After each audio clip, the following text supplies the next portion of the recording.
Good morning. Welcome to this week's devotions. It's all about light, and I'm sure you'll agree that we are living in an extremely dark world. But in John 1, verses 4 and 5, it says, "In him," that's in Jesus, "was life, and the life was the light of men. And the light shines on in the darkness, for the darkness has not understood it." In the Amplified, it says, "The darkness has never overpowered it, or put it out, or absorbed it." I want to tell you an experience I had with darkness, because darkness can be scary.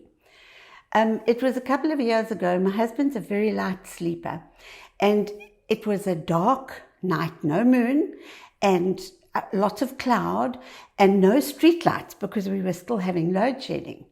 And I woke up and I needed to go to the bathroom, and I thought, am I going to switch the light on and disturb him?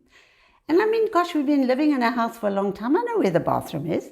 So I started to walk towards the dressing room door, and then our dressing room is about 2 by 3 square meters. It's got an ottoman in the middle, cupboards on 2 sides, and a little shelf with a kettle on the other side. And I know it. So I carefully walk, being very nervous about tripping over the ottoman. And I was walking very confidently, and I hit a wall. It felt like, and it was such a shock. I got such a shock. So I turned around and I hit another wall. And I lost my sense of direction completely. And it was like I felt so confused in this tiny little space with which I'm so familiar. Because it was dark, I just couldn't find my way. I can't explain the panicky feeling that I had. And it's firmly in my head even now, that dreadful darkness. Now I keep a torch next to my bed, and I'm never without light. The Proverbs 4:19 says, "The way of the wicked is deep darkness." And that's the feeling that I had when I was in that deep darkness.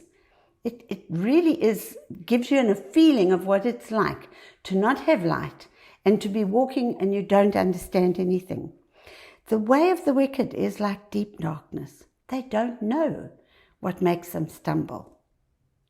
1 Thessalonians 5:5 says, "But you are all sons of light and sons of the day." We do not belong to the night or to darkness.